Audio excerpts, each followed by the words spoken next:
Halo, perkenalkan, aku Olivia. Kalian tahu gak sih, ini adalah hari yang menurutku paling menyedihkan. Karena aku harus teringat kembali dengan masa SMK ku yang bisa dibilang kurang menyenangkan.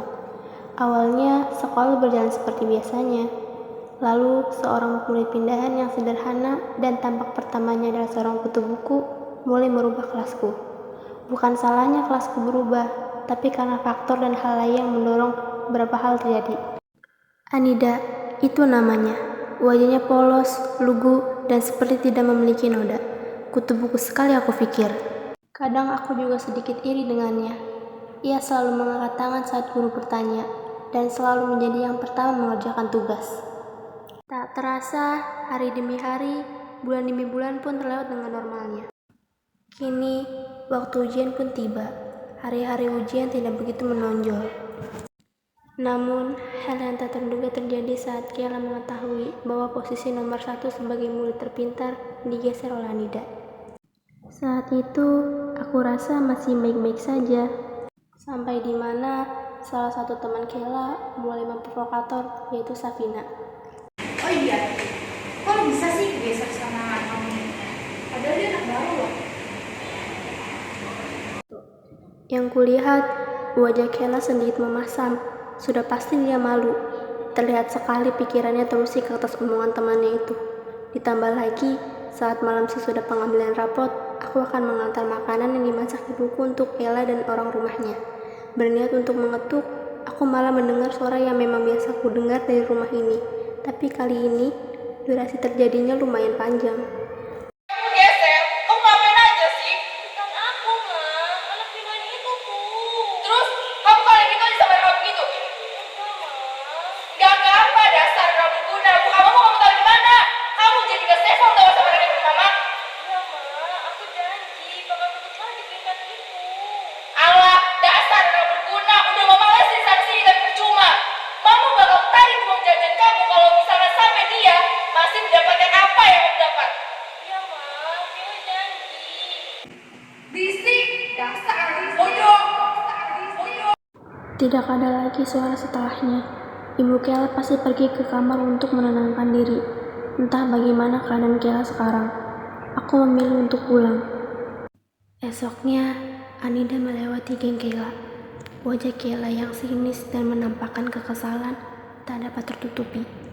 Ditambah lagi, Jasmine, si anak orang kaya yang adalah pendonatur utama sekolah ini condong pada Anida.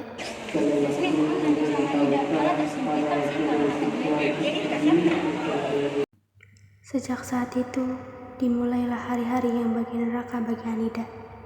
Dimulai dari kursinya yang ditenang-tenang kecil oleh teman Kela, dilempari kertas.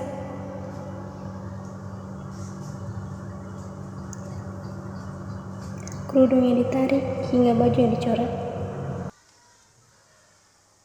Anida tidak merespon, lalu aku mengikutinya pulang. Ingin lihat ia pulang dengan selamat. Sesampainya di rumah, aku baru tahu bahwa ia hanya tinggal dengan neneknya yang sudah tua renta. Esoknya, lagi-lagi kejadian yang buruk selalu terjadi. Kali ini lebih parah. Ia dipanggil oleh Azizah, teman Kela, untuk ke toilet.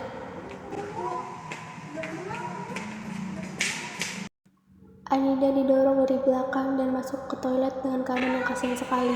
Terdengar Kela dan temannya sedang menertawakan Anida di dalam toilet. Pembulian, aku yakin.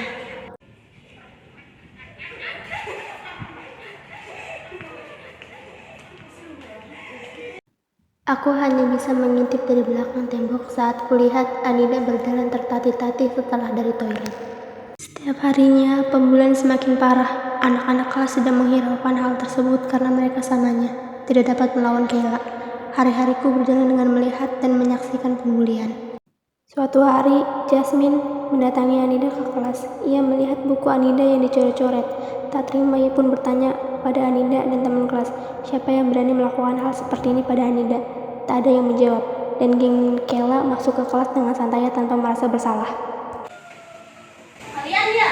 Apa? Kita apa? Kalian kan yang udah bully Anida? Apaan sih? Gak usah sok pahlawan deh, Min. Gue gak ngebully lo karena lo anak donatur utama di sekolah ini. Karena hal inilah, Anida semakin dibully. Anida semakin menyendiri di kelas, selalu melakukan segalanya sendirian. Karena Jasmine tidak terlalu sering mendatanginya. Kasihan sekali, sungguh. Tiba-tiba, suatu malam kami mendapatkan pesan teks dari Anida. Ia mengirim di grup chat dengan mengundang kami untuk datang lebih awal ke kelas esok hari. Sungguh, aku sangat terkejut. Tidak pernah Anida mengirim pesan teks. Pesan itu berisi,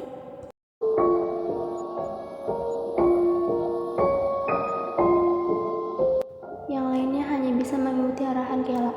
Sumpah, perkataan Kela itu, aku merasa sedikit sakit setelah membacanya. Esoknya, kami secara kebetulan kompak datang jam 6 pagi. Yang kami heran adalah pintu kelas tidak terkunci. Yang lain tidak langsung masuk karena takut dikira membobol kelas. Saat kami semua sudah berada di depan pintu kelas, kami dikagetkan dengan apa yang kami lihat pada saat itu.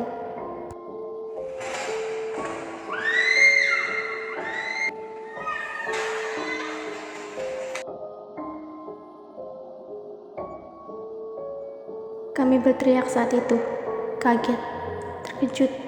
Hal tidak biasa ini kami saksikan bersama. Anida menggantung dirinya sendiri di kelas kami, kelas yang menjadi saksi bisu pembuliannya. Hari berikutnya, setelah duka, kami menyalahi kediaman Anida. Kela dan gengnya tidak ikut hadir. Mereka pindah sekolah, belum mendapat balasan setimpal. Namun aku yakin, semua hal di dunia ini akan memperlakukan mereka sesuai apa yang mereka lakukan. Aku menemukan surat saat membereskan buku Anida. Aku rasa ini juga surat yang dituju pada neneknya. Dunia, aku kalah olehmu. Aku tidak kuat lagi untuk menahan segala kesah ini. Masalah yang datang padaku seperti aliran air yang mengucur terus begitu kuat. Bertubi-tubi seperti pukulan. Jalan yang aku lalui pun penuh dengan duri. Kali ini, sudah tidak ada niat apalagi semangat untuk melalui semuanya. Terima kasih pada Jasmine, satu-satunya temanku yang peduli. Terima kasih pada nenek yang sudah membesarkanku dan menyayangiku. Nenek, maafin Nida yang tidak sekuat nenek. Maafin Nida karena sudah begitu rapuh sampai tidak punya harapan dan lebih memilih untuk berputus asa. Nenek, doain Nida ya. Pilu sekali rasanya mengulas balik hal ini. Bodohnya aku karena tidak turut membantu Nida. Nasi sudah menjadi bubur. Pembulian adalah hal yang tidak baik dan memang tidak sepantasnya ada di tatanan hidup kita. Ia dapat menewaskan hidup seseorang. Ia dapat menggelapkan mata seseorang. Generasi yang baik adalah generasi yang dapat menghindari bullying. Mari membuat era yang kita ada di dalamnya ini menjadi era yang bebas dari bullying dan penuh dengan kasih sayang.